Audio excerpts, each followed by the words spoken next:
बिस्मिल्लाहिर्रहमानिर्रहीम। टेस्टी।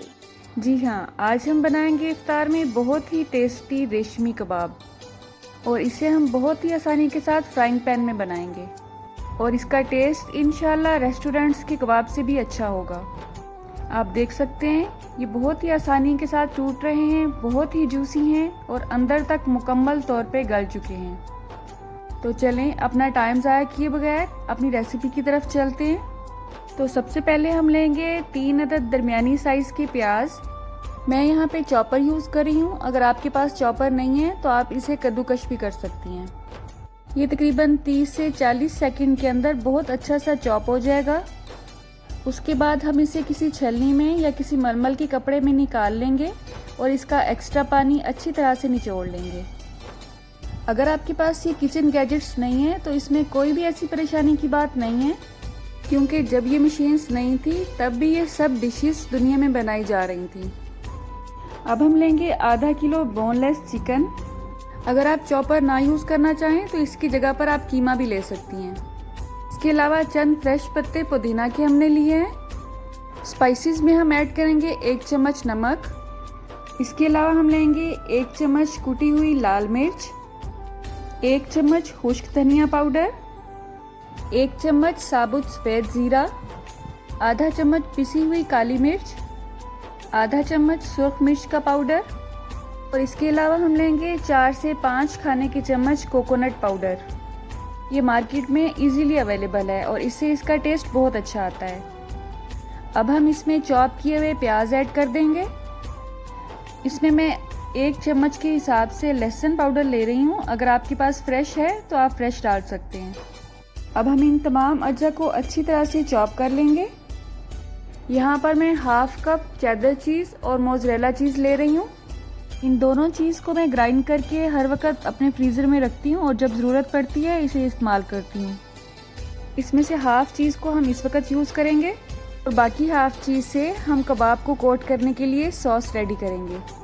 आप देख सकते हैं तमाम अज्जा अच्छी तरह से चॉप हो चुके हैं। चॉप होने के बाद इसकी कंसिस्टेंसी कुछ इस किस्म की आई है हमारे पास। तो हम कबाब को कोट करने के लिए सॉस रेडी करेंगे। उसके लिए कुछ फ्रेश पत्ते हमने पुदीना के लिए, 1/4 कप जो हमने बचा के रखा था चेडर चीज़ और मोज़रेला चीज़ लेंगे। 1/4 कप यहाँ पे मैं फुल फैट क्रीम ले रही हूँ। ये घर के फ्रेश दूध की मलाई है, अगर आपके पास नहीं है तो आप बॉक्स वाली भी यूज़ कर सकते हैं। 1/4 चम्मच हम यहाँ पे काली मिर्च लेंगे पिसी हुई। अब हम इन तमाम अज्जा को अच्छी तरह से ग्राइंड कर लेंगे। ग्राइंड होने के बाद ये कुछ इस फॉर्म में हमारे सामने आएगी। आप चाहें तो इसमें नमक भी ऐड कर सकते हैं। अब हम चिकन लेंगे और इसे कबाब की शेप देंगे। आप अपने पैन या तवे के साइज़ के हिसाब से इसका साइज़ बनाएं। ये कोई ऐसा मुश्किल काम नहीं है, आप देख सकते हैं बहुत आसानी से इसकी इस तरह से शेप बन सकती है। इसी तरह से हम सारे कबाब रेडी कर लेंगे। इसमें एक ये बड़े साइज़ का कबाब हमने रेडी किया है और इसे हमने इस तरह की लोहे की सलाख से रेडी किया है।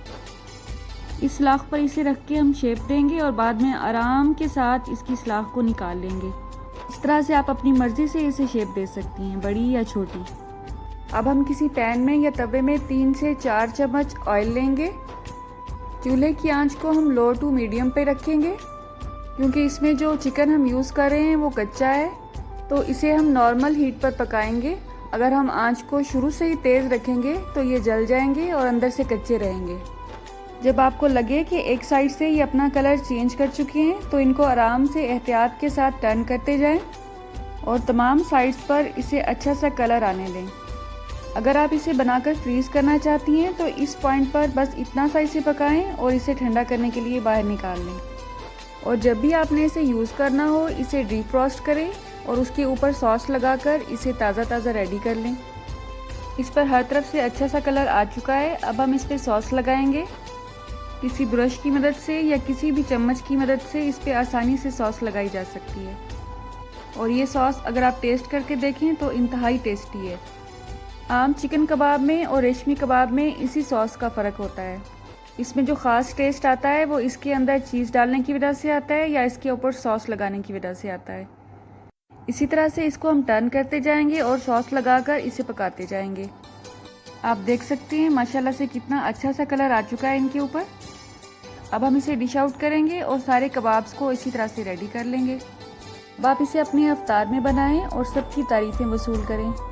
जो चीज़ सॉस हमने रेडी की है उसे आप सर्विंग के वक्त इस तरह से स्प्रिंकल करें और ये बहुत ही टेस्टी और अच्छी लुक देती है। आप चाहें तो इसी सॉस के साथ इसको सर्व कर सकती हैं या फिर इसके साथ आप पुदीने वाला रायता भी रख सकती हैं।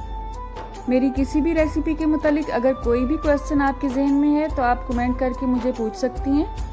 अल्लाह हम सबको ज़मीनी और आसमानी हर तरह की आफत से महफूज रखे।